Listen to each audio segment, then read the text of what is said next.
going to be installing a Fass Titanium Series 95 on my 2008 GMC Sierra 2500 HD. Also, with this installation, I'm going to be doing a bean sump.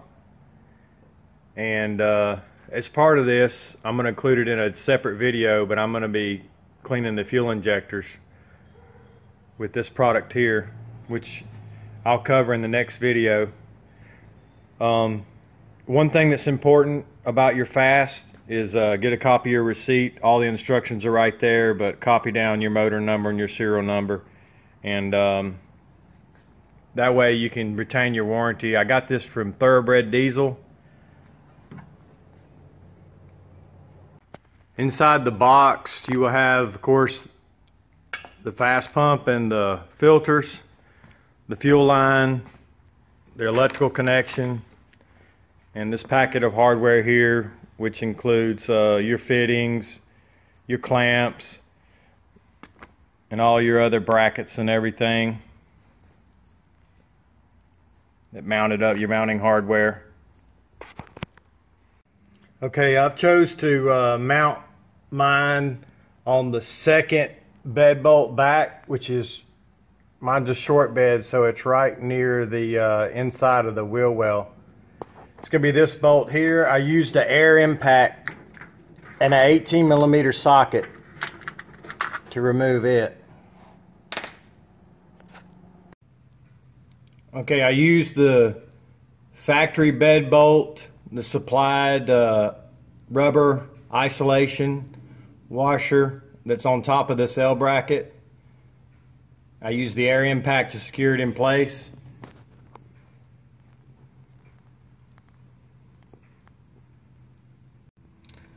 Okay, I've made my cut on my filler hose for my diesel tank, factory filler hose.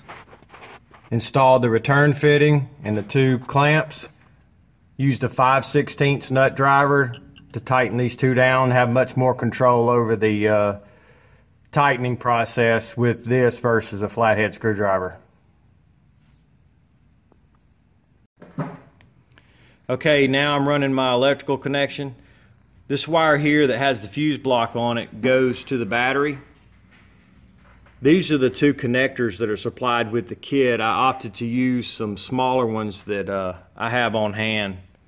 I just used a pair of these crimpers here to crimp them on the wire. I use this one right here. Of course, you know, these are strippers and crimper combination. I've had these for a long time, and they work really well for this. But I'm going to put the red one there, and of course the darker black there on the negative. I'm going to pick up some nuts tomorrow for these studs from the hardware store to mount them down with. Okay, I'm going to go over how I wired in my wiring harness for my lift pump. I ran the wire down behind the wheel well liner there. Mounted my relay there on the firewall. The two wires, brought them around there behind the fuse block, and mounted my fuse for my battery wire there underneath that brace.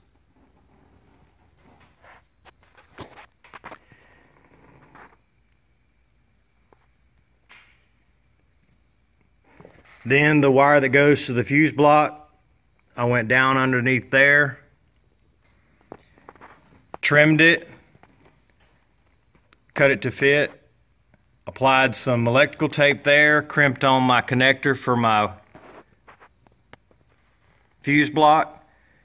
In the instruction it says apply the insert the supplied 3-amp fuse on the bottom one, and then of course the reason why I wired in there, it said to wire it to the ignition, and you can see on the diesel diagram here, number 40 is the miscellaneous ignition, and there it's the third one up. And you can see there was 4 10-amp fuses there. The third one up is where I had that plugged in at. I picked up some extra supplies while I went to the hardware store today.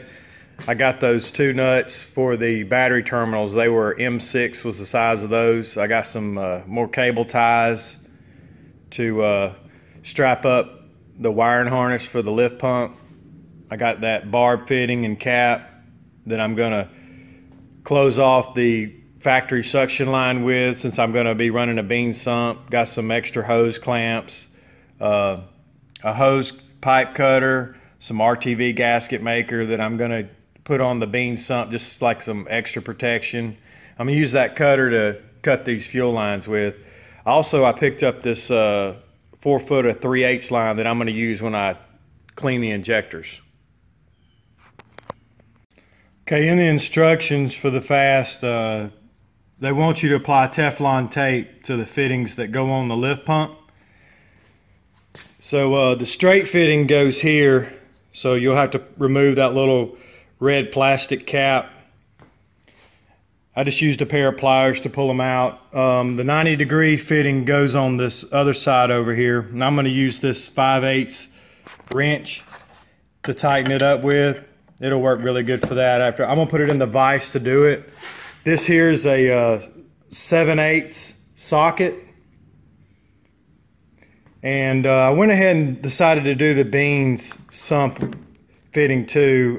Probably not necessary, but I went ahead and did it. It's a 13/16 if you decide to get the bean sump and put Teflon tape on there. Okay, I got those two fittings tightened down in the vise. I had last night I had mocked this up and set it in there on how I wanted all this to mount up, and this is the way I'm going to do this. Mounted that plate on there. You see you have those 3 aluminum standoffs that come with the kit. These 3 bolts, the heads on them are 11 millimeter. It does not come with washers, but I had some on hand, so I decided to add some washers behind there. Okay, I went ahead and installed my return line on my return fitting on the filler tube. Make sure when you install that return fitting that it is pointed, that the angle of this metal piece is pointed in the direction of your fuel tank. If you install it reverse, you could have some problems if you're trying to fill up at the fuel pump and you have your lift pump running. Okay, I went ahead and installed my 3 push lock fuel line fittings. Those are 7/8 to tighten those down. Also, I went ahead and kind of put in place the bolts to mount this to the L bracket, and I have my nuts ready to go. All that's 9/16. Okay, this is how I decided to mount my lift pump, by using the second bed bolt back. I'm able to push it up where my filters are above the fender, the bottom of the fender, and the filler tube is not in the way of my lift pump. As you can see, I'm to the side of it.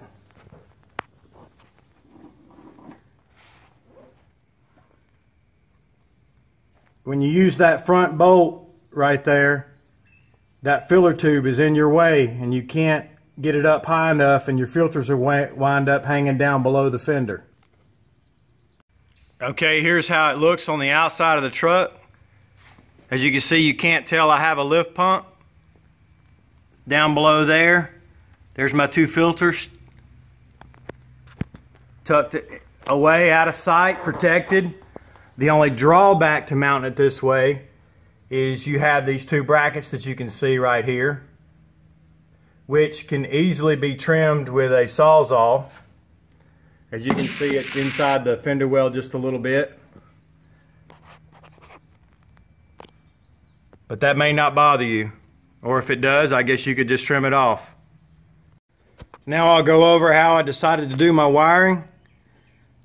Put a wire tie there around my filler neck.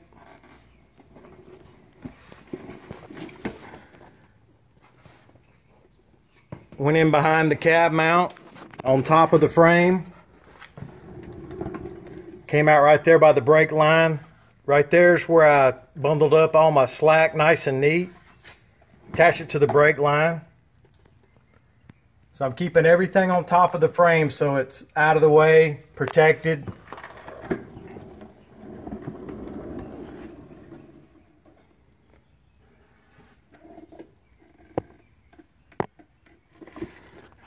Went up right there on the back side of the wheel well liner. Okay, I went ahead and prepared my factory suction line cap. Using this piece right here, I sprayed the end with some WD-40 so it would slide into the fuel line better. I did the same thing with the cap there on the end. Just used my cutters to cut a small piece. Okay, here's the fuel lines on this LMM. The small one on top is the 3/8 return line. The larger one on the bottom is the 1/2 inch suction line from the fuel tank. This red clip here, it's got 2 tabs on the back side. Squeeze them together and this pulls out like that, and it just slides apart.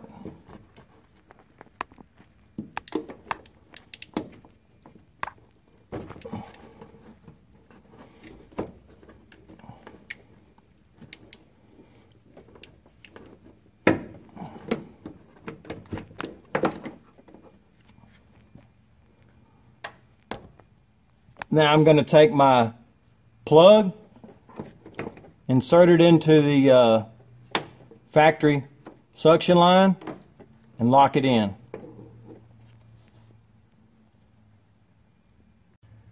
Alright, so now I'm running my line that comes from my lift pump that'll go to the engine. This piece here I just sprayed with WD-40 just to give it a little bit of lubrication so it was easy to slide into the fuel line. Tightened down my hose clamp. I went through this clip here and pushed it on there till you hear the click. And I went ahead and wire tied all this up nice and neat so it doesn't move around. Now I'm going to run my line over to the lift pump. I'm ready to start drilling. I went ahead and put a catch pan below here, just in case there is somewhat of a mess. I went on the other side of the tank here and looked up to see where the factory straw is, and it's right here in the middle. So what I'm going to do, I'm going to drill right here.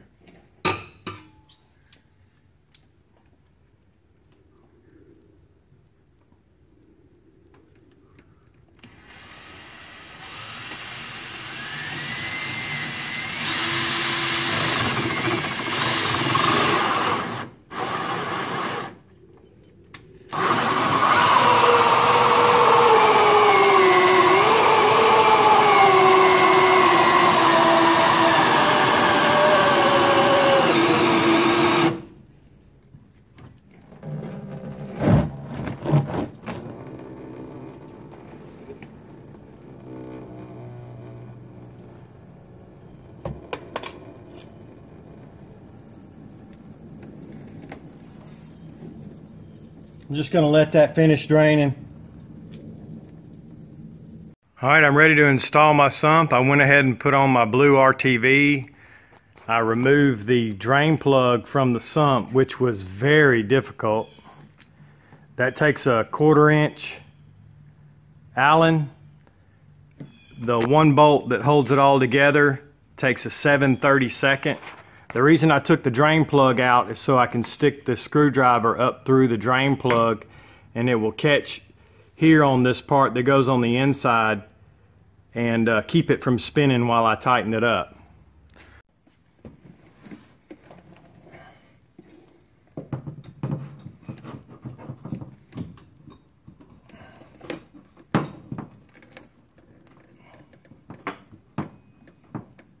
The float's right there, so I'm gonna get the float up on top of it, or the bar for the float anyway, not the float itself.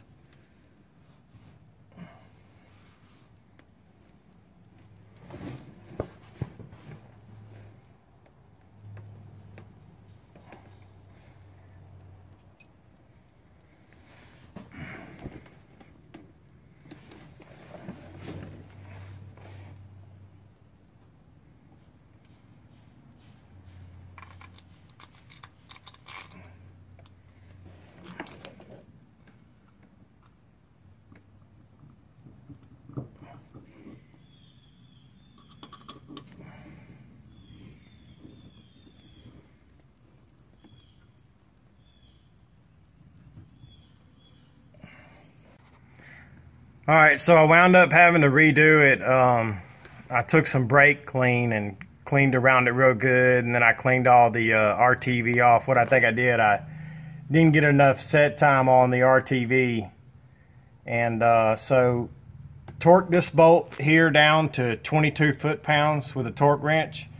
And what I did with this, I just added some Permatex thread sealant. But that's how it turned out. I'm gonna let this thing dry for a long time before I put fuel on it. All right, so one step to not forget is to spray liberally with WD-40 right there where the water separator screws on. So I'm going to take this and that long straw and spray in there really good. Here's a torque wrench I wound up using. Torque that thing down to 22 foot-pounds, just like it says right there in the instructions. All right, I want to go over how I plumbed in my lift pump. This bottom line here, it goes up to the fuel return into the filler hose right there. You see it looping around. All right. The hose above it is the one that goes to the engine, and it goes through right there. And then I'm coming around here on the front side of the fuel tank. You'll see the fuel cooler, and up above the fuel cooler you'll see where that line comes across and around and hooks right in there, and that hard line there goes to the engine. This 1/2 inch line, that smaller line, like I said before, that's the fuel return from the engine back to the fuel tank and goes through that cooler first. On the other side of the pump,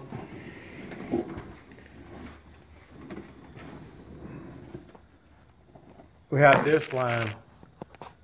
This is the line that goes to the sump, or our suction line.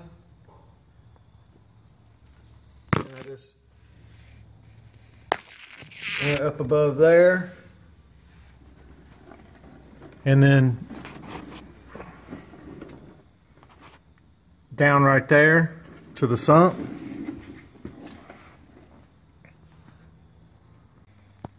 One thing that I didn't cover is if you decide you're not going to do a sump, then you'll want to plumb this line over here with the line that goes to the engine, up and over right there, and you're going to hook that line in right here where I put the plug. So you'll use that blue plug that I put in there, except for instead of having that cap on it, that line right there would go to the same 90-degree fitting on this side of the pump. And that would be your suction line. Okay, I'm going to go ahead and prime my fuel system up. I've loosened the front filter, which is the fuel filter. I've added about 2 gallons of fuel to my fuel tank. I've placed black plastic on the floor to try to contain the majority of the mess it's going to make. So what I'm going to do now is I'm going to turn my ignition on. You'll hear the pump kick in, start running, and it'll start filling everything up with fuel.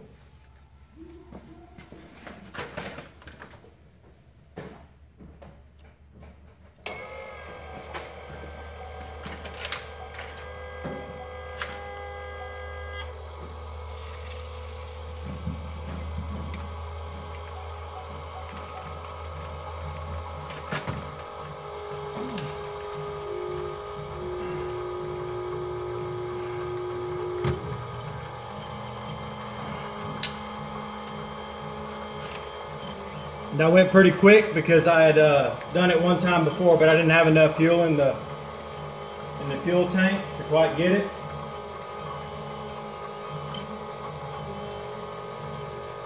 Now let me clean my hands off and I'll crank the truck.